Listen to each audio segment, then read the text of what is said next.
మనసు తగ్గింపు జీవితం దేవుడు దయచేయాలి.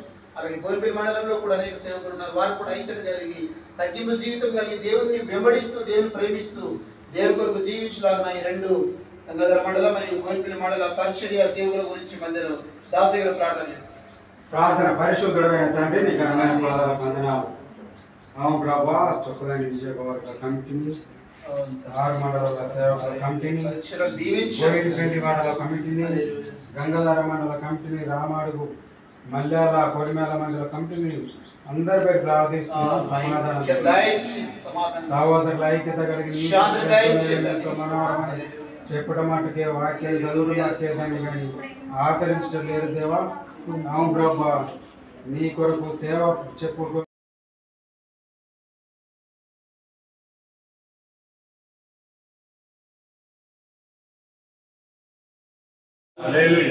చాలా రోజుల తర్వాత మనం ఒకసారి పైన కూర్చోండి.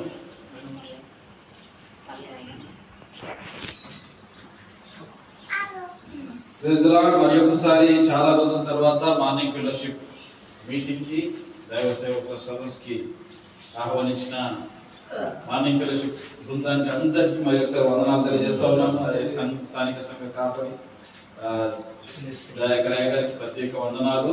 వచ్చిన తోటి సేవకులకు విశ్వాసులకు అందరికీ మరి ఒక్కసారి వందనాలు తెలియజేస్తా ఉన్నాను. హల్లెలూయా. హ్యాపీ న్యూ ఇయర్ మీ అందరికీ. నూతన సంవత్సరంలో నూతన మాసం, మరి నూతన మాసం మనం ఫస్ట్ 7 days అయిపోతుంది. 7th రోజు కదా, 7 రోజులు మనం ముగించుకొని 8వ రోజుకి అడుగు పెట్టబోతా ఉన్నాం. 7 రోజులు మరి అయ్య గారు చెప్పినప్పుడు ఈ రోజు మన మధ్యలో ఉన్నటువంటి దాసయ్య గారు ఉండేటువంటి దీంట్లో మీతో మాట్లాడి మనం సరి చేయవలసిన బాధ్యత దేవుడు నాకు అప్పయ్యాడు కనుక కొన్ని మాటలు మనం చదువుకొని ముగించుకుందాం. మరి ముఖ్యంగా ఇంకా చాలా మంది రావాల్సింది, ఎందుకు రాలేదో లేట్ అవుతా ఉంది. త్వరగానైతే వాక్యం స్టార్ట్ చేసుకుందాం. వాక్య భాగంలో నుంచి ఇర్మియా గ్రంథము 32వ అధ్యాయం సత్యం అండి. ఇర్మియా గ్రంథము 32వ అధ్యాయము 5 నుంచి 10 వచనాలు ఎవరైనా చదువు. 5 నుంచి 10 వచనాలు. మీరు కల్దీయులతో యుద్ధము చేసినను మీరు జయమునందరు అను మాటలు నీవేళ ప్రకటించుచున్నావని ఇర్మియాతో చెప్పి అతన్ని చెరలో వేయించి ఉండెను. కాగా ప్రవక్త అయిన ఇర్మియా యూదా రాజు మందిరంలోనున్న చెరసాల ప్రాకారంలో ఉంచబడి ఉండెను. అంతటా ఇర్మియా ఇట్లనెను, యెహోవా వాక్కు నాకు ప్రత్యక్షమై ఇలాగు సెలవిచ్చెను, నీ తండ్రి తోడబుట్టిన షల్లూము కుమారుడగు హనమేలు నీ యొద్దకు వచ్చి అన్నాతోతులోనున్న నా భూమిని కొనుటకు విమోచకుని ధర్మము నీదే దాని కొనుక్కొనుమని చెప్పాను. విమోచకుని ధర్మము నీదే. దాని కొనుక్కొనుమని చెప్పును. కావున నా తండ్రి తోడబుట్టిన వాని కుమారుడైన హనామేలు యెహోవా మాట చొప్పున చెరసాల ప్రాకారంలో ఉన్న నా యొద్దకు వచ్చి బెన్యామీను దేశమందలి అనాతోతులోనున్న నా భూమిని దయచేసి కొనుము. దానికి వారసుడవు నీవే. దాని విమోచనము నీ వలనే జరగవలను. దాని కొనుక్కొనమని నాతో అనగా యెహోవా వాక్కు అని నేను తెలుసుకొని నా తండ్రి తోడబుట్టిన వాని కుమారుడైన హనామేలు పొలమును కొని 17 తులముల వెండి తూచి అతనికి ఇచ్చి తిని 15 విలముల వెండి తూచి అతనికి ఇచ్చి సరిపోతుంది. ప్రార్థన చేసుకుందాం. మహోన్నతుడా, పరిశుద్ధుడా, నా తండ్రి నీకే వందనాలు. కనికరం గల రాజా, గొప్ప దేవ, నా తండ్రి నీకే వందనాలు. ఆశ్చర్యకరుడా, నా తండ్రి నీకే వందనాలు. అయ్యా, అనామతులో ఉన్న భూమిని దేవ ఇర్మియా కొనడానికి దేవ నా తండ్రి అయ్యా కొన్న విధానాన్ని బట్టి నీకు వందనాలు. ఆ వాక్య లోతులు మేము ధ్యానించుచుండగా లోతైన ఆత్మీయ మర్మాలు మాకు బోధించి ఆశ్చర్యకరుడా, అతిథే దేవుడా దేవ లోతైన ఆత్మీయ మర్మాలు మాకు బోధించి అద్భుతాలు చేయమని ఈ వాక్యం ద్వారా మేము సరి చేసుకునే వాక్యాన్ని మాకు అనుగ్రహించమని నన్ను తగ్గించుకుంటూ నీ నామం చేస్తాను. నజరేయుడైన యేసు పవిత్రమైన నామమున మిక్కిలిన జపతాలు వేడుకొంచున్నాను తండ్రి. ఆమేన్ ఆమేన్ ఆమేన్. ఇర్మియా ఒక ప్రవక్త, అవునా? ఇజ్రాయేల్ ప్రవక్త. ఈ ఇర్మియాని ఏమంటారు? కన్నీటి ప్రవక్త. కన్నీటి ప్రవక్త. ఇప్పుడు వేదన బాధల గురించి ప్రవచించేవాడు. ఆ టైంలో ఏమవుతా ఉంది? ఇర్మియా చెరసాల్లో ఉన్నాడు. చెరసాల్లో ఉన్నాడు కదా. ఈ చెరసాల్లో ఉండి ఆయన బంధకాలలో ఉన్నాడు. ఆయన మామూలుగా లేడు. అప్పుడు చెరసాల అంటే ఎట్లుండే తెలుసా? ఇప్పుడు మామూలుగానైతే అసలు సంఖ్యలు కూడా ఏకపోయేది. అప్పుడు చెరసాలలో కాళ్ళకు చేతులు సంఖ్యలు వేసి చీకటి గదిలోకి పంపించేవారు. చీకటి గది మనకి ఏం కనిపించదు. నిన్న ఒక సంఘటన జరిగింది. అమెరికా నుంచి కొంతమంది భారతీయులు అక్రమంగా ఇండియాకి తేబడ్డప్పుడు వాళ్ళు అంటా ఉన్నారు ఏంటి తెలుసా?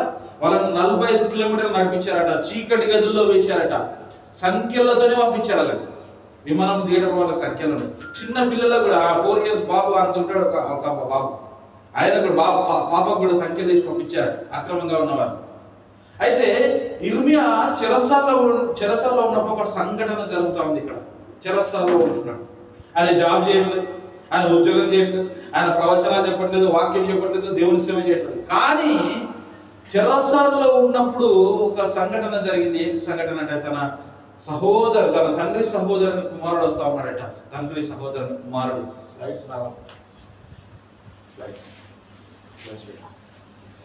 తండ్రి సహోదరుని కుమారుడు వస్తా ఉన్నాడు. తండ్రి సహోదరుని కుమారుడు వచ్చి, అయ్యా అనానోతులో నీ ఒక భూమి ఉంది, ఆ భూమి నువ్వు కొనుక్కో, ఆ భూమి నువ్వు అది దానికి సరి అయిన వారసుని నువ్వే అని చెప్తా ఉన్నాడు. ఇక్కడ సరి అయిన వారసుని నువ్వే అని చెప్తా ఉన్నాడు. చెప్తూ ఏమంటున్నాడు అంటే అసలు ఇక్కడ సంఘటన దీనికి జరిగే ముందు మొదటి 3-4 వచనాలు చదవండి. ఇర్మియా గ్రంథం 32వ అధ్యాయం మొదటి 3-4 వచనాలు. యూదా రాజైన సిద్కియా ఏలుబడి 10వ సంవత్సరమున అనగా నెబుకద్నెజరు ఏలుబడి 18వ సంవత్సరమున యెహోవా యొద్ద నుండి ఇర్మియాకు ప్రత్యక్షమైన వాక్కు. అసలు ఇర్మియా ఎందుకు చెరసాలకు వెళ్ళాడు? అసలు ఇర్మియా ఎందుకు బంధకాల్లోకి వెళ్ళాడు? ఎందుకు వెళ్ళాడంటే ఇందుకు వెళ్ళాడు. ఆ కాలమున బబులోను రాజు దండు యెరూషలేమునకు ముట్టడి వేయుచుండగా సిద్కియా ఇర్మియాతో చెప్పినదేమనగా యెహోవా ఈలాగు సెలవిచ్చుచున్నాడు. ఆలోచించుడి, ఈ పట్టణమును బబులోను రాజు చేతికి నేను అప్పగించున్నాను. అతడు దాన్ని పట్టుకొనును. యూదా రాజైన సిద్కియా కల్దీయుల చేతిలో నుండి తప్పించుకొనక బబులోను రాజు చేతికి నిశ్చయముగా అప్పగించబడును. సిద్కియా అతనితో ముఖాముఖిగా మాట్లాడును. కన్నులారా అతని చూచును. అతడు సిద్కియాను బబులోను కొనిపోవును. నేను అతని దర్శించు వరకు అతడు అక్కడనే ఉండును. ఇదే యెహోవా వాక్కు. మీరు కల్దీయులతో. ఇక్కడ ఇర్మియాను ఎందుకు చెరసాలలో జైల్లో వేయించాడు? ఎవరు వేయించారు? యూదా రాజైన సిద్కియా. ఎందుకు వేయించాడు? అయ్యా మన మీదకి ఒక శత్రువు యుద్ధానికి వస్తా ఉన్నాడు, ఆయన శత్రు చేతికి మీరు అప్పగించబడతారు అని దేవుని దర్శనము ద్వారా ఇర్మియాకు ప్రవచిస్తే, ఈ ప్రవచనం పోయి రాజుకు చెప్తే, నువ్వు ప్రవచిస్తావా? వ్యతిరేకంగా ప్రవచిస్తావా? నాకు వ్యతిరేకంగా ప్రవచిస్తావా అని చెప్పి ఆయన్ని జైలు వేశాడు. అవునా? ఈరోజు సేవకుల పరిస్థితి ఇదే. రాజ్యానికి వ్యతిరేకంగా, దేశానికి వ్యతిరేకంగా మనమాట అనేక కార్యక్రమాలు చేస్తున్నాం. దేశంలో ఉన్న ప్రజలను రక్షించడానికి, నిత్య జీవం పొందడానికి మనము సేవ చేస్తూ ఉంటే ఈరోజు మన పైన అనేకమైన దాడులు జరుగుతూ ఉన్నాయి. అవునా కాదంటారా? అవునంటారా కదా? క్రైస్తవులపై విపరీతమైన దాడి జరుగుతూ ఉంది. ఈరోజు ఇంకొక న్యూస్ వచ్చింది. మన న్యూస్ ఏంటంటే క్రైస్తవులను వధ చేయాలి, క్రైస్తవులు ఉన్నపాటుగా ఒకటేసారి వధ చేయాలని వస్తూ ఉంది. ఆ సిచ్యువేషన్ చూస్తూ ఉంటే నాకు ఇక్కడే గుర్తొస్తుంది, ఎస్తేరు గ్రంథమే గుర్తొస్తుంది. ఎస్తేరు గ్రంథంలో ఒకటే రోజు ఒక మాట అందరినీ చంపేయాలని అక్కడ రాజు అంటా ఉంటాడు. కానీ చచ్చిపోయారు. వాళ్ళు రాజులుగా అభిషేకించబడ్డారు. ఈరోజు ఆ రోజు ఏమైంది? యూదాకు అపోజిట్ గా, యూదాకు విరుద్ధంగా నువ్వు ప్రవచనం ఎట్లా పలుకుతావు అని చెప్పి ఎవరిని ఆయనని జైల్లో వేయడం జరిగింది. ఎవరిని? ఇర్మియా. ఈ ఇర్మియా ఎవరు అసలు? ఇర్మియా గ్రంథం 1వ అధ్యాయం 1వ వచనం. ఇర్మియా గ్రంథం 1వ అధ్యాయం 1వ వచనం. స్లైడ్స్ రావా?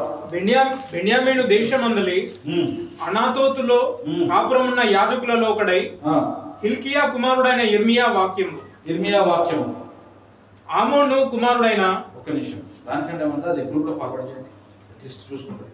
స్లైడ్స్ మీకు ఫార్వర్డ్ చేస్తాను. స్లైడ్స్ అంటే అది మనకు ఫుల్ చేయలేదు, సిస్టమ్ అనేది చేయలేదు. ఇంకా అట్లా నేను మీకు వాట్సాప్ లో దస్తావేజా అదే అది పీపీటీ, అది పీపీటీలో ప్లే కాదు, అందులో ప్లే కాదు. పీపీటీ తీసుకున్నారు కదా, తీసుకున్న దాంట్లో ప్లే కాదు, అందులో పీపీటీ మీ సిస్టమ్ ప్లే. పీపీటీ కాదు, ఇమేజెస్ మీకు ఇచ్చిన, ఇమేజ్ ఇచ్చిన. అయితే లేకపోతే వాట్సాప్ లో ఫార్వర్డ్ చేయండి, మొబైల్ చూసుకుంటాం. అది ఇంపార్టెంట్. బెన్యామీను దేశమందలి అనాతోతులో కాపురం ఉన్న యాజకులలో ఒకడై హిల్కియా కుమారుడైన ఇర్మియా వాక్యములు. ఇక్కడ ఎక్కడ ఉన్నాడు? అనాతోతులో కాపురం ఉన్నాడు. ఇది ఎవరు? బెన్యామీన్. బెన్యామీన్ గోత్రుడేనా? బెన్యామీన్ దేశమందలి అనాతోతులో కాపురం ఉన్న యాజకులలో ఒకడైన. అంటే ఇర్మియా ఎవరు? యాజకు సమూహం, అంటే లేవి గోత్రికుడు. కదా ఈ ఇర్మియా ఎవరో ఈరోజు మనం చూస్తాం. ఎక్కడ ఉంది? బెన్యామీను దేశంలో ఉన్నాడు. ఈ బెన్యామీను దేశంలో అనాతోతు ఉంది. అనాతోతు అంటే ఏంటి అసలు చెప్పండి. ఇప్పుడు అనాతోతు అంటే సేవకులు మీరు చెప్పాలి. అనాతోతు మీనింగ్ ఏంటి? అనాతోతు అనగా సమాధానం. అనాతోతు అనగా సమాధానం. ఈరోజు నా టైటిల్ ఏంటిదంటే దస్తావేజును సంపాదించుకున్న సేవకుడు. దస్తావేజు ఏంటిది? దస్తావేజు ఈక్వల్ సమాధానం. సమాధానాన్ని సంపాదించుకున్న సేవకుడు. ఈరోజు నా టైటిల్ వస్తే బాగుంది. దస్తావేజును సంపాదించుకున్న సేవకుడు ఎవరు? ఇర్మియా. ఎప్పుడు సంపాదించుకున్నాడు? ఆయన చెరసాలలో ఉన్నప్పుడు, ఆయన సంఖ్యలలో ఉన్నప్పుడు, బంధకాల మధ్యలో ఉన్నప్పుడు. ఆయన ఏదో జాబ్ చేస్తూ సంపాదించుకోలే, ఆయన ఏదో పొలం పనులు చేస్తూ సంపాదించుకోలే, ఆయన ఏదో సేవలో ఉన్నప్పుడు సంపాదించుకోలే. ఆయన చెరసాలలో ఉన్నప్పుడు దాన్ని సంపాదించుకున్నాడు. ప్రియ సేవకుడా, ఈరోజు నువ్వు కష్టాలు ఎదుర్కొంటున్నావా? బంధకాల్లో ఎదుర్కొంటున్నావా? ఇబ్బందులు ఎదుర్కొంటున్నావా? శ్రమలలో ఎదుర్కొంటున్నావా? 2024 సంవత్సరంలో నీకు విపరీతమైన కష్టాల మధ్యలో నువ్వు సేవ చేస్తా ఉన్నావా? నువ్వు సంపాదించుకునేది అనాతోతు. అనాతోతు అనగా ఏంటిది? సమాధానం. ఈ అనాతోతు నువ్వు కొనుమని, అనాతోతులో ఉన్న పొలాన్ని కొనుమని ఆయన దగ్గరికి ఎవరు వచ్చారు? ఆయన పెద్దనాన్న కొడుకు, సహోదరుని కొడుకు వచ్చి ఏం చేస్తా ఉన్నాడు? అయ్యా, ఆ భూమికి అసలైన వారసునివి నీవే, ఆ భూమికి అసలైన వారసునివి నీవే. ఈరోజు నువ్వు ఆ భూమి నువ్వు అది కొను. అసలు ఇది ఎందుకు కొనుక్కుంటా ఉన్నారు ఇక్కడ? అసలు వీళ్ళు కొనుక్కుంటే ఎందుకు కొనుక్కుంటా ఉన్నారు ఇక్కడ? ఎందుకు అమ్మేస్తున్నారు చెప్పండి? ఫస్ట్ ఎందుకు అమ్మేస్తున్నారు చెప్పండి? ఆయన ఎందుకు అమ్మాల్సి వచ్చిందో తెలుసా? అసలు సిచ్యువేషన్ ఏంటంటే, ఒక దేశం మీదకి యుద్ధానికి వచ్చినప్పుడు వాళ్ళ దగ్గర కొనుక్కోవడానికి ఏముండే, దేశం అంతా వేరే వాళ్ళకి ఆక్రమించబడుతుంది కదా. సపోజ్ ఇండియా ఉంది, వేరే దేశం పైన వేరే దేశం ఇండియా మీదకి వచ్చింది అనుకో, సపోజ్ యుద్ధానికి వచ్చింది అనుకో, వాళ్ళంతా ఆక్రమించేస్తే వాళ్ళ ఆ భూముల మీద కూడా అధికారం కోల్పోతాం మనం. అప్పుడు ఎట్లా బతకాలి మనం? అప్పుడు ఏ విధంగా బతకాలి? అందుకే జనులు ఏం చేస్తా ఉన్నారు? ఈయన ప్రవచించగానే ఏం చేస్తా ఉన్నారు? వాళ్ళ భూములన్నీ అమ్మేసుకుంటున్నారు. అమ్మేసుకుంటున్నారు. ఈ 2024 సంవత్సరం వాళ్ళకు మీ జీవితం అంతా అమ్ముడుపోయే జీవితం లాగా ఉందనుకోండి. దేవుడు నూతన కార్యం చేయబోతున్నాడు. ఇర్మియా చేస్తున్నట్టు నూతన కార్యం చేయబోతున్నాడు. ఏంటిదంటే అందరు అమ్ముకుంటా ఉంటే ఆయన కొంటా ఉంటాడు. అందరు అమ్ముకుంటా ఉంటే ఆయన కొంటా ఉన్నాడు. ఈ రోజు మీ ఆ గృహములో ఆ గిన్నెలు నిండును కాక, ఆ గల్లబిడ్డలు నిండును కాక, అందరు అమ్మేది మీరు కొందరు కాక. 2025 సంవత్సరం ఇక్కడ సిచ్యువేషన్ చూస్తామంటే ఆయన ఏం జాబ్ చేయట్లేదు, ఆయన చిరస్థాయిలో పడ్డాడు. ఎందుకు పడ్డాడు అంటే ఆయన దేశానికి విరుద్ధంగా ప్రవచించాడు. ఈరోజు క్రైస్తవుల పరిస్థితి అదే. మనమేమో దేవుని సేవ చేసి మనుషులను మార్చుతా ఉంటే వాళ్ళు దేవునికి విరోధంగా, వాళ్ళ రాజ్యానికి విరోధంగా, వాళ్ళ మత మార్పులు అనుకుంటున్నారు, ఇక రకరకాలు ఏమనుకుంటున్నారు. కనుక క్రైస్తవుల మీద దాడులు జరుగుతూ ఉన్నాయి. వీళ్ళు ఏం చేస్తూ ఉన్నాడు? ఇప్పుడు చెరసాల్లో వేస్తున్నారు. మన క్రైస్తవుల పరిస్థితి కూడా అదే. చాలా మంది సేవకులు ఆర్థికలో చెరసాల్లో ఉన్నారు, చాలా శ్రమలు అనుభవిస్తూ ఉన్నారు. ఈ శ్రమల మధ్యలో ఆయన ఒక పొలాన్ని సంపాదించుకున్నాడు, ఒక భూమిని సంపాదించుకున్నాడు. ఆ పొలం ఏంటో తెలుసా? సంఘం. ఈరోజు దాసయ్య గారు మన మధ్యలో లేకపోవచ్చు, ప్రభు దగ్గర ఉండొచ్చు. ఆయన దస్తావేజు కలిగినటువంటి సేవకుడు.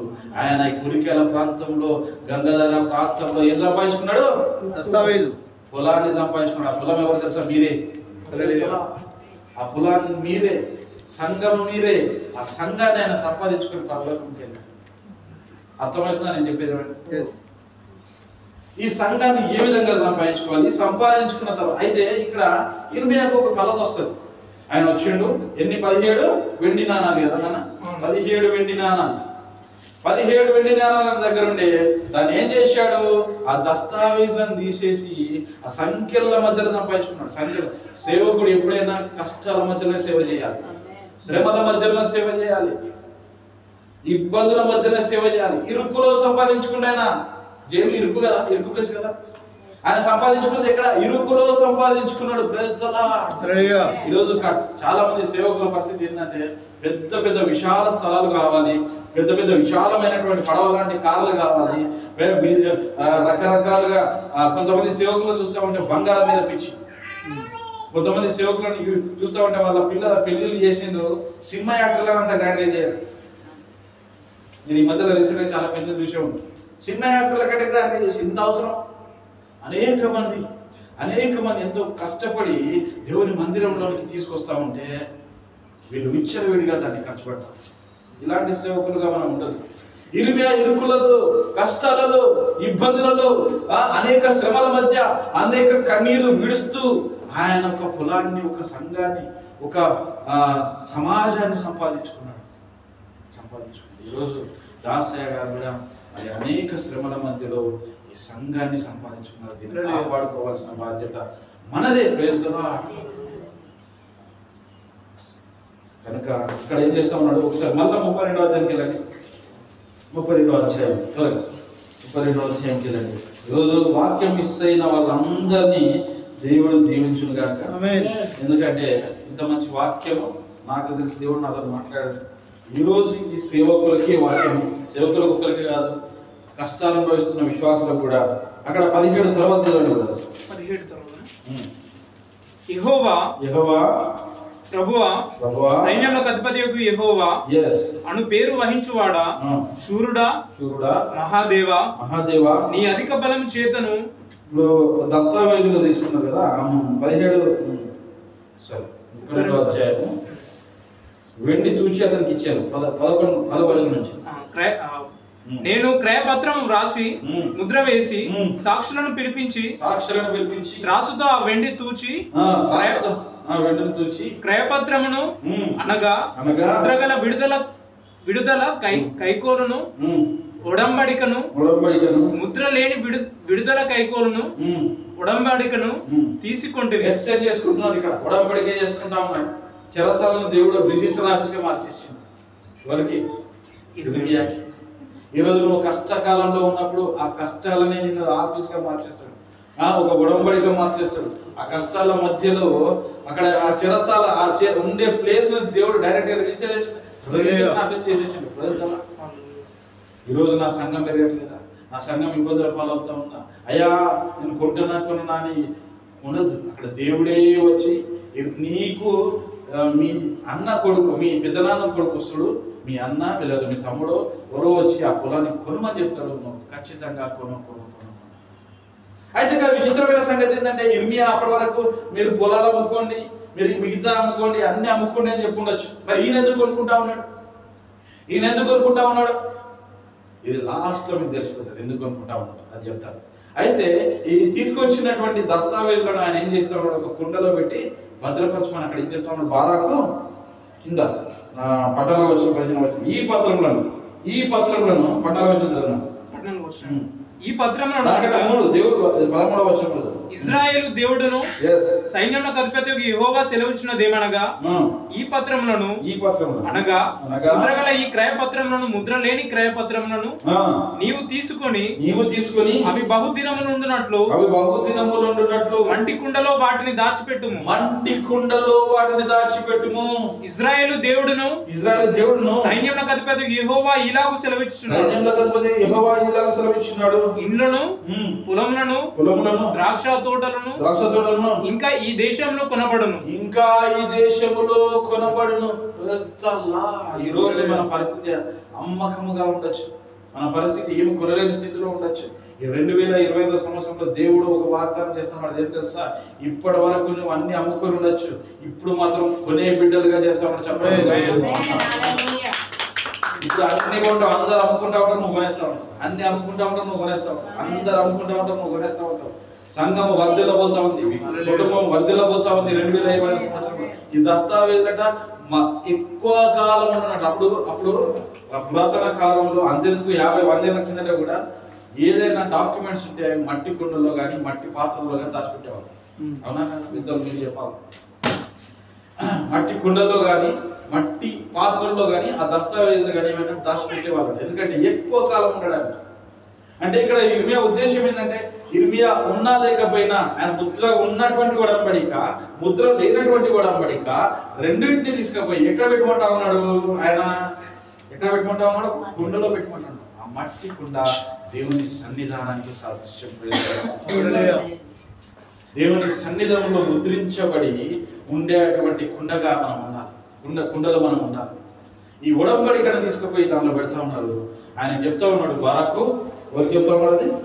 నెరియా కుమారుడైన బారాకు చేతికి ఇస్తా ఉన్నాడు. అయ్యా నేను ఉన్నా లేకపోయినా నా వారసులకు, నా కుటుంబానికి, నా వంశస్థులకు ఇది దక్కాలి అని చెప్పి ఆయన ఏం చేస్తా ఉన్నాడు? ఈ రోజు ఆ దస్తావేజులో తీసుకుపోయి మంచి కుండలో దాచిపెడతాడు. ఈ రోజు దాసయ్య గారు కూడా ఈ సంఘాన్ని మంచి కుండలో దాచినటువంటి దేవుని సన్నిధానంలో అందరినీ భద్రపరిచాడు. దేవుని సన్నిధానంలో ఈ కుటుంబాన్ని భద్రపరిచాడు. దేవుని సన్నిధానంలో ఈ సంఘాన్ని భద్రపరిచాడు. దేవుని సన్నిధానంలో ఈ సంఘం, ఈ కురికాల సంఘాన్ని భద్రపరిచాడు. కనుక దస్తావేజు సంపాదించుకున్నటువంటి సేవకుడయ్యాడు. ఈ దస్తావేజు అనగా సమాధానం. తన అన్న అప్పటి వరకు పగలు ఉండొచ్చు, అప్పటి వరకు గొడవలు ఉండొచ్చు వాళ్ళిద్దరి మధ్యలో, కానీ ఒడంబడిక ఏం చేసిందంటే సమాధానాన్ని కలిగజేసింది. ఈ ఒడంబడిక సమాధానాన్ని కలిగజేసి ఏం చేసింది? వాళ్ళ ఇద్దరి మధ్యలో ఒక ఒప్పందాన్ని కుదుర్చుకొని దాన్ని మట్టి కుండలో దాచుకునేటట్టు చేస్తారు. మీరు ఇర్మియా గ్రంథం 1వ అధ్యాయము 32వ అధ్యాయం, ఇర్మియా గ్రంథం 32వ అధ్యాయము 1 నుంచి 15 వచనాలు చూసినట్లయితే, అక్కడ 15 వచనాలు 16 వచనాలు మనం చూసినట్లయితే అక్కడ ఏం చేశాడు? ఇర్మియా భూమిని కొన్నాడు. 15 వచనం వరకు నేను చూశారు కదా. ఇక్కడ ఇర్మియా కొన్న భూమి.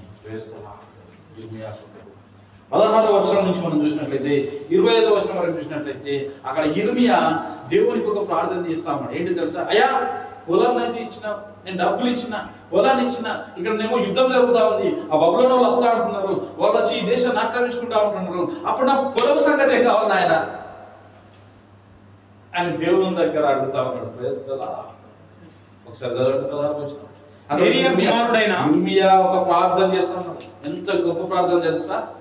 ప్రార్థన చేస్తూ ఒక విశ్వాసం ప్రకటిస్తా ఉన్నాడు. నీకు అసాధ్యమైంది ఏదైనా నుండునా.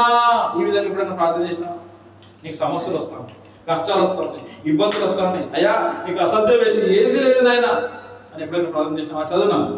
యెహోవా ప్రభువా సైన్యములకు అధిపతి యెహోవా అను పేరు వహించువాడా, శూరుడా మహాదేవా ఈ అధిక బలము చేతను చాచిన బాహువు చేతను భూమి ఆకాశమును సృజించితివి. నీకు అసాధ్యమైనది ఏదీ లేదు. ఎంత గొప్ప ప్రార్థన! శూరుడా, ఎప్పుడైనా ఇప్పుడు ప్రార్థన చేసినావా? సమస్య వచ్చిందంటే, అయ్యా నాకు సమస్య వచ్చింది, అయ్యా నేను ఉండలేకపోతున్నా, నేను బాధపడుతున్నా అని చేస్తున్నాను. అయ్యా నీకు అసాధ్యమైంది ఏదైనా ఉందా? నీకు సమస్తమును సాధ్యమే కదా. ఇప్పుడున్నటువంటి నా పరిస్థితి తెలుసు కదా. ఈ గ్రామంలో నాకు విరోధంగా లేస్తా ఉన్నారు. అయ్యా నా తండ్రి నాకు ఆశ్రయంగా ఉండే దేవా అని ఎప్పుడైనా ప్రార్థన చేసినావా? ఎప్పుడైనా ప్రార్థన చేసినావా? అసాధ్యమైంది ఏది లేదు నాయన అని చెప్పి ప్రార్థించాను కదా. నీవు ఇంకా వేవేల మందికి కృప చూపుచు వేవేల మందికి కృప చూపుతా ఉన్నావు. తండ్రుల దోషమును వారి తర్వాత వారి పిల్లలను ఒడిలో వేయువాడు ఆలోచన విషయంలో నీవే గొప్పవాడు క్రియలు జరిగించు విషయంలో శక్తి సంపన్నుడవు వారి ప్రవర్తనను బట్టి వారి క్రియాఫలమును బట్టి అందరికి ప్రతిఫలం ఇచ్చుటకై నరపుత్రుల మార్గములన్నిటినీ నీవు కన్నులారా చూస్తున్నావు. నీవు ఐగుప్తు దేశంలో చేసినట్టి నేటి వరకు ఇజ్రాయేలు వారి మధ్యను ఇతర మనుషుల మధ్యను సూచక క్రియలను మహత్కార్యములను చేయుచు నేటి వలె నీవు కీర్తి తెచ్చుచున్నావు. సూచక క్రియలను మహత్కార్యములను జరిగించు సరిపోతుంది. ఇక్కడ దేవుని మహిమను కొనియాడుతూనే ప్రార్థన చేస్తున్నాం. ఎప్పుడైనా మహిమను కొనియాడుతూ ప్రార్థన చేసిన సేవకుడా, ఈరోజు మనం చూడాలంటే ఈ 2024 సంవత్సరాల వరకు నీ కష్టాలు, ఇబ్బందులు, ఇరుకులు ఉండొచ్చు, అనేకంగా నువ్వు అమ్ముకొని ఉండొచ్చు. కానీ 2025 సంవత్సరంలో నువ్వు కొనబోతా ఉన్నావు. చెరసాలలో బంధకాలలో ఉన్నావా? నువ్వు కొనబోతా ఉన్నావు. చెరసాలలో ఉండి మరి నువ్వు ఆ కులాన్ని కొనబోతా ఉన్నావు. ఆ కులం ఏంటిది? సంఘమే. నువ్వు బంధకాల్లో ఉండొచ్చు, నువ్వు శ్రమల్లో ఉండొచ్చు, అయినా దేవుడు ఇంకో సంఘాన్ని ఇస్తా ఉన్నాడు. ఇచ్చిన తర్వాత దేవునికి ఇర్మియా ప్రార్థన చేస్తా ఉన్నాడు, అయ్యా నేను చెరసాల్లో ఉన్నాను, బంధకాల్లో ఉన్నాను, అసలు నీ ఉద్దేశం నీకు అసాధ్యమైంది ఏది లేదు కదా, నువ్వు ఆశ్చర్యకార్యాలు చేసేవాడివి కదా, నువ్వు ఐగుప్తు దేశంలో నుండి మమ్మల్ని రప్పించిన వాడవు కదా అని చెప్పి ఇర్మియా దేవుడిని అడుగుతా ఉన్నాడు. దీని ఉద్దేశం ఏంటి? అసలు దీని ఉద్దేశం ఏంటి? నేను పొలాన్ని ఎందుకు కొన్నాను? నేను పొలాన్ని ఎందుకు కొన్నాడు అని, అనాథూతులో ఉన్న పొలాన్ని నేను ఎందుకు కొన్నాను అని చెప్పి దేవుడిని అడుగుతా ఉన్నాడు ఇర్మియా. అప్పుడు ఇర్మియా ఎట్లా అడుగుతా ఉన్నాడు అంటే దేవుని మహాకార్యములను పొగుడుతా ఉన్నాడు. దేవుని మహాకార్యములను పొగుడుతూ అంటా ఉన్నాడు. అనాథత్వం అంటే ఏం చెప్పారు ఇంతకు? సమాధానం. ఈ అనాథత్వం బైబిల్లో చాలా ప్లేస్లలో ఉంది. ఈ అనాథత్వం గురించి బైబిల్లో అనేక ప్లేస్లో రాయబడింది. ఒకసారి ఈ అనాథత్వం అనే ప్రాంతము లేవీలకు ఇవ్వబడేటువంటి ప్రాంతం, బెన్యామీను గోత్రంలో కొంతమందికి ఇవ్వబడేటువంటి ప్రాంతం. ఒకసారి అనాథత్వం ఎక్కడ ఉందో చూద్దాం. యెషయా గ్రంథం 21వ అధ్యాయము 13 నుంచి. యెషయా గ్రంథం 21వ అధ్యాయం 13 నుంచి. అరేబియాను గూర్చిన దేవోక్తి. నిదానీయులైన సార్ధవాహులారా, ఒక్క నిమిషం మీరు చదవండి. సాయంకాలమున మీరు అరబీ ఎడారిలో దిగవలను. తేమా దేశ నివాసులారా, దప్పిగున్న వారికి నీళ్లు తెండి, పారిపోవచ్చిన వారికి ఎదురుగా ఆహారం తీసుకున్నారు. ఖడ్గ భయము చేతను, దూసిన ఖడ్గ భయము చేతను, ఎక్కువ పెట్టబడిన ధనస్సుల భయము చేతను, క్రూర యుద్ధ భయము చేతను వారు పారిపోవచ్చున్నారు. యెహోషువ గ్రంథం 21వ అధ్యాయం 13 నుంచి 18.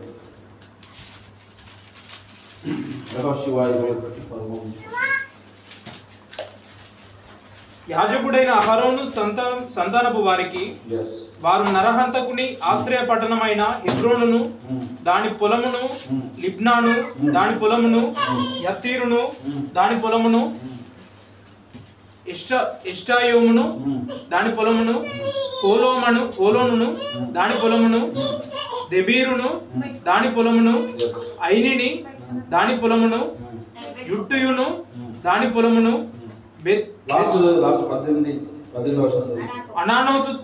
అనాతోతును దాని పొలమును, అల్మానోను అనాతోతును దాని పొలమును. ఎక్కడ ఉంది? 18వ వచనం.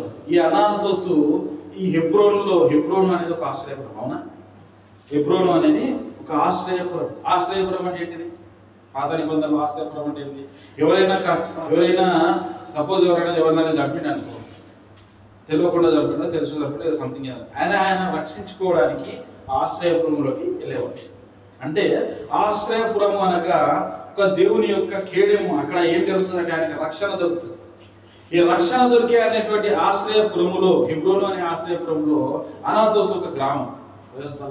ఈ అనాతోతు అనే గ్రామంలో ఈయన పొలం కొన్నాడు. అంటే దేవుని ఆశ్రయ కులములో ఈయన ఒక పొలాన్ని కొన్నాడు. ప్రజలా ఈరోజు పాపులమైనటువంటి జనులను రక్షించడానికి ప్రభు అయిన యేసుక్రీస్తు రక్తమే శరణ్యము, దీని ద్వారానే మనుషులకు రక్షణ అని చెప్పి ఈరోజు సంఘం స్థాపించబడింది. దానిలో దైవజనులు ఇక్కడ కొరిక్యాలలో పొలాన్ని కొన్నాడు. దానిలో మనుషులందరూ తన పాపములను కడుక్కోవడానికి. అంటే ఈ అనాతోతు అనేది ఒక ఆశ్రయ పురములో ఉన్నటువంటి ఒక చిన్న స్థలము. ఆ పొలము అదొక గ్రామం. అర్థమైంది? మొదటి కొరింథీలో కూడా ఉంటుంది, మొదటి దినవృత్తాంతంలో కూడా ఉంటుంది, నెహెమ్యా గ్రంథంలో ఉంటుంది. తీయాల్సిన అవసరం లేదు, నెహెమ్యా గ్రంథంలో ఉంటుంది అనాతోతు గురించి, ఎజ్రా గ్రంథంలో ఉంటుంది అనాతోతు గురించి. ఆశ్రయపురాలు ఇవన్నీ. ఈ ఆశ్రయపురములో వీళ్ళందరూ ఎవరైతే అప్పుడు పాపం చేసిన వాళ్ళు, తప్పు చేసిన వాళ్ళు అందరూ వచ్చి వాళ్ళు మరణ శిక్ష పొందకుండా ఉండడానికి కొరకు వాళ్ళ ఆశ్రయపురంలోకి వెళ్ళి పరిగెత్తేవాళ్ళు. ఈరోజు మనం కూడా చేసేటువంటి ప్రతి పాపం, మానవులు చేసేటువంటి ప్రతి పాపం నుంచి రక్షించడానికి దేవుడు సంఘాలను స్థాపించాడు. ఆయా సంఘాలను స్థాపించాడు. అనాతోతు కూడా ఇక్కడ ఇర్మియా సంపాదించుకున్నాడు. అయితే ఇర్మియా దేవునికి ప్రార్థన చేస్తే ఏమంటా ఉన్నాడు? నీకు అసాధ్యమైంది ఏదీ లేదు అయ్యా. అది నేను ఈ పొలాన్ని కొన్నాను కదా, నీ ఉద్దేశం ఏంటి నాయన? ఈ పొలాన్ని కొన్నాను కదా, ఈ ఉద్దేశం ఏంటి? దీని ఉద్దేశం ఏంటి? నేను ఎందుకు కొన్నాను దేవుడు అడుగుతా ఉన్నప్పుడు 26వ వచనంలో దేవుడు సమాధానం చెప్తాను. అంతటా యెహోవా వాక్కు ఇర్మియాకు ప్రత్యక్షమై ఇలాగు సెలవిచ్చెను, నేను యెహోవాను, సర్వ శరీరులకు దేవుడను, నాకు అసాధ్యమైనదేదైనను ఉండునా, కావున యెహోవా ఈ మాట సెలవిచ్చుచున్నాడు, ఇదిగో నేను ఈ పట్టణమును కల్దీయుల చేతికిని బబులోను రాజైన నెబుకద్నెజరు చేతికిని అప్పగింపబోచున్నాను. అతడు దాన్ని పట్టుకునగా పట్టణం మీద యుద్ధము చేయు కల్దీయులు వచ్చి ఈ పట్టణమునకు అగ్ని ముట్టించి ఏ నిద్ర మీద జనులు బయలునకు ధూపార్పణ వేసి అన్య దేవతలను పానార్పణములను అర్పించి నాకు కోపం పుట్టించిరో ఆ మిద్దలన్నిటినీ కాల్చివేసేదను. ఎందుకు ఈ పట్టణము కల్దీయులకు ఇస్తా ఉన్నానంటే అక్కడ చేసినటువంటి పాపములు, వాళ్ళు చేసినటువంటి పాపముల ద్వారా ఆ పట్టణం అపవిత్రమైంది, ఆ హెబ్రోను ప్రాంతం అపవిత్రమైంది, ఆ యెరూషలేము ప్రాంతం అపవిత్రమైంది. కనుక దాన్ని శుద్ధి చేయడానికి ఇతరులకు అప్పగిస్తా ఉంటాడు దేవుడు. దాన్ని శుద్ధి చేసి దాని అక్కడ ఉన్నటువంటి పాపాన్ని తీసివేసిన తర్వాత దేవుడు ఏం చేస్తాడు అంటే ఇక్కడ ఒక మాట 37వ వచనంలో చదువున్నాను. 37వ వచనం, ఇదిగో నాకు కలిగిన కోపోద్రేకం చేతను మహారౌద్రం చేతను నేను వారిని వెలగొట్టిన దేశము అన్నిటిలో నుండి వారిని సమకూర్చి ఈ స్థలమునకు తిరిగి రప్పించి వారిని నిర్భయంగా నివసింపజేశారు. ఇప్పుడైతే వీళ్ళు పాపం చేశారు, వీళ్ళు తప్పు చేశారు. మరి ఈ తప్పుకు దానికి ఏదైనా సపోజ్ మీరు బయటికి వెళ్ళి వస్తున్నప్పుడు మీ షర్ట్కో మీ డ్రెస్కో ఏదో మరకబడ్డది, లేదా మీ కారు మీద మరకబడ్డది, బురద అట్లనే బురద తీసుకొస్తారు. ఇట్లా దాన్ని ఏం చేస్తారు? కడుగుతారు. అవునా? కడుగుతారు. ఒక్కొక్కసారి షర్ట్ ఉతికినప్పుడు షర్టుకు నోరుంటే అది ఉతికినప్పుడు ఎంత వస్తుంది కదా. ఇది కూడా అదే జరుగుతుంది. ఇజ్రాయెల్ ప్రజల్లో పాపం పెరిగిపోయింది, కష్టం పెరిగిపోయింది. ఆ ఇజ్రాయెల్ ప్రజలు విపరీతంగా పెరిగిపోయిన ఆ పాపాన్ని దేవుడు కడగడానికి వాళ్ళని కల్దీయుల చేతికి అప్పగిస్తా ఉన్నాడు. తర్వాత దేవుడు ఏం చెప్తున్నాడు? 30వ వచనం, తిరిగి వాళ్ళని నేను ఇక్కడికి రప్పిస్తాను. కనుక ధైర్యంగా ఉంటే మనకు అసాధ్యమైంది ఏది లేదు. ఇప్పుడైతే వారు పాపం చేయబడ్డారు కనుక వాళ్ళకి అప్పగించాల్సిందే, వాళ్ళు కొద్ది రోజులు శ్రమలు అనుభవించాల్సిందే, వాళ్ళు కొద్ది రోజులు కష్టాలు పడాల్సిందే.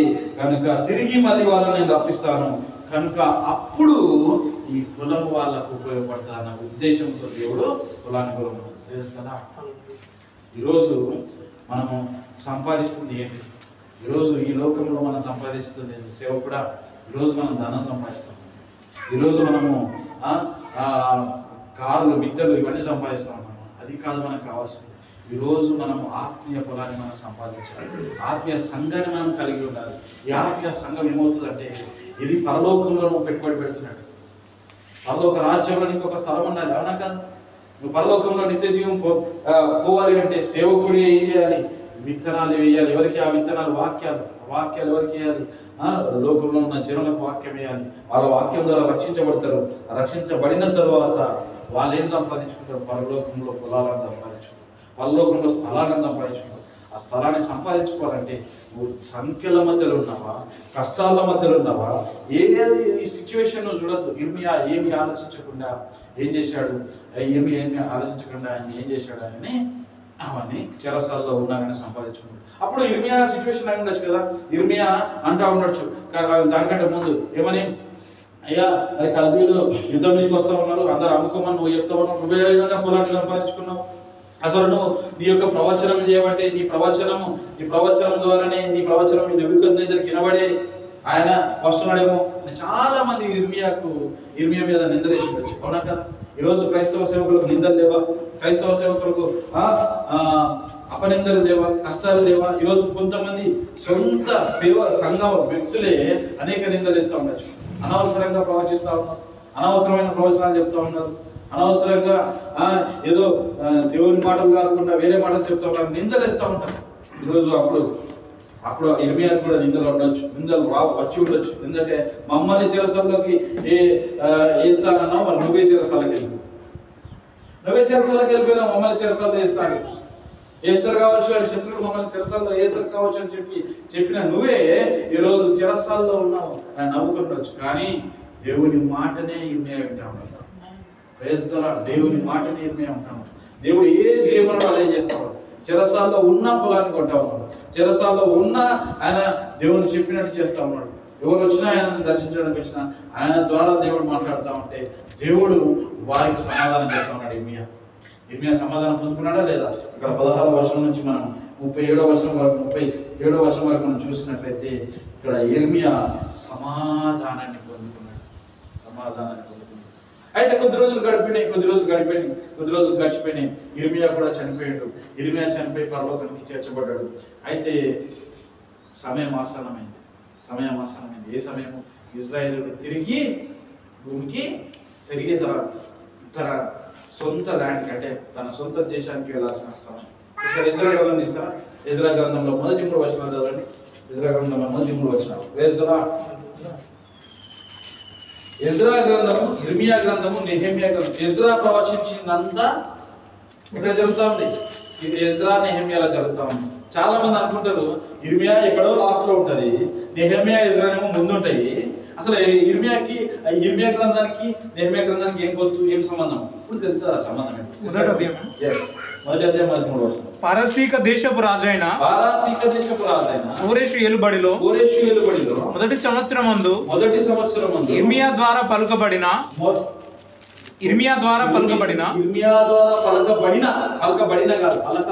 అంటే ఇట్ ఇస్ పాస్ట్. ఒకప్పుడు ప్రవచించిండు ఆయన. ఏమని ప్రవచించిండు? మీరు ఏమని ప్రవచించిండు? మనమందరం చెరువులోకి వెళ్తా ఉన్నాం, మనమందరం పట్టబడుతూ ఉన్నాం, మనకందరికి శ్రమ.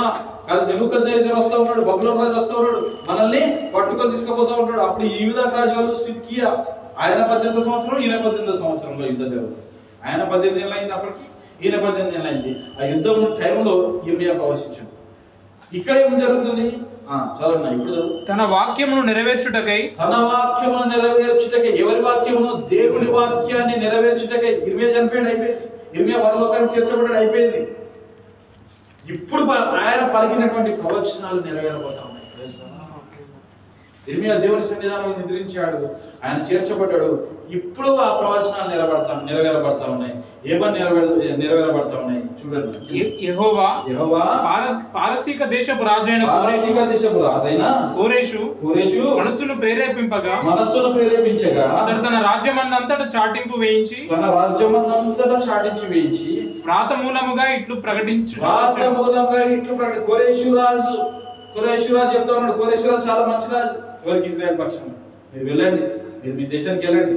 ఇప్పుడు ఉన్నటువంటి నవీన ఖురేషు అని డొనాల్డ్ ట్రంప్ గారి పేరు ఉంది తెలుసా?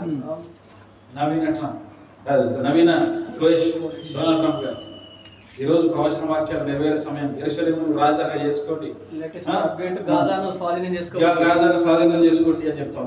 కనుక ఈ ఎజ్రా గ్రంథము లో నెరవేరుతా ఉంది. ఇర్మియా చెప్పింది ఎప్పుడో, అది చెప్పిన తర్వాత ఆయన పరలోకానికి చేర్చబడ్డాడు. చేర్చబడిన తర్వాత మళ్ళీ ఎక్కడికి వచ్చేసింది? ఎజ్రా గ్రంథంకి వచ్చింది. అక్కడ ఎజ్రా గ్రంథంలో మందిరం కట్టబడతాం.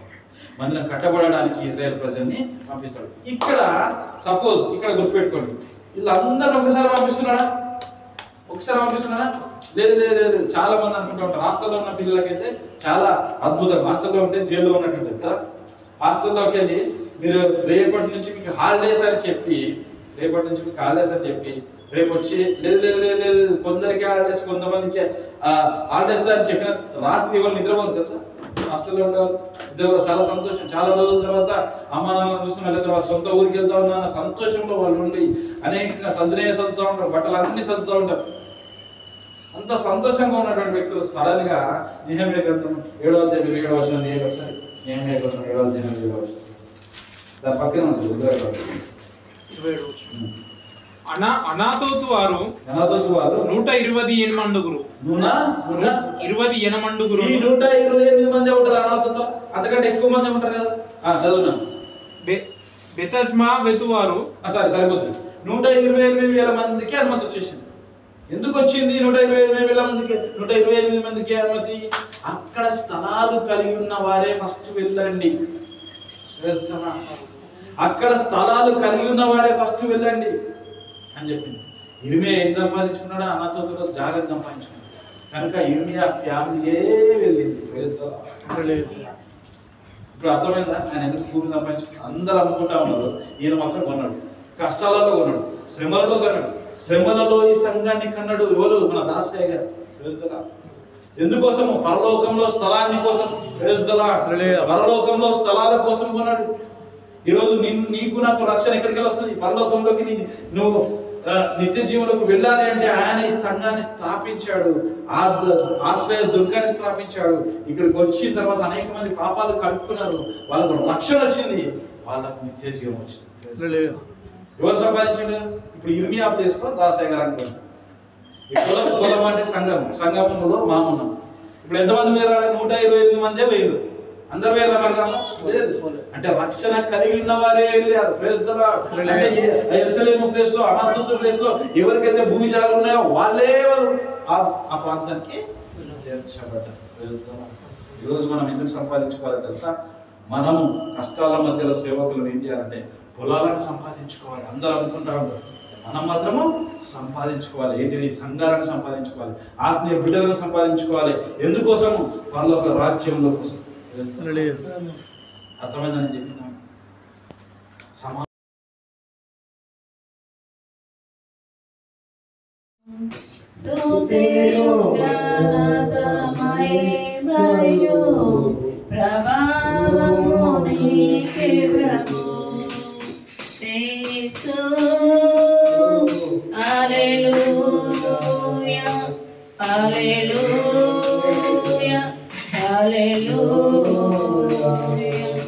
స్తుతించి గణపరచెదా, నిన్నే స్తుతించి గణపరచెదా. స్తుతియు ఘనత మహిమయు ప్రభావము నీకే ప్రభు. ఆరాధన స్తుతి ఆరాధన ఆరాధన నీకే ప్రభు. యేసయ్యా నా యేసయ్యా, యేసయ్యా నా యేసయ్యా, అద్భుతాలు చేయు దైవమా, నిన్నే ఆరాధించి స్తుతించెదను. అద్భుతాలు చేయు దైవమా, నిన్నే స్తుతించి గణపరచెదను. స్తుతియు ఘనత మహిమయు ప్రభావము నీకే ప్రభు. హల్లెలూయా హల్లెలూయా హల్లెలూయా. స్తుతి మహిమ ప్రభావము నీకే ప్రభు. హల్లెలూయా. స్తుతి స్తుతి మహిమ ప్రభావము నీకే ప్రభు. ఆశీర్వాదమును శాశ్వత జీవమును అతడు ఉండవాలని యెహోవా సెలవిస్తున్నాడు. నేను వాక్యం మన జీవితంలో స్థిరపరిచిందా. ఆమేన్. మంచిది.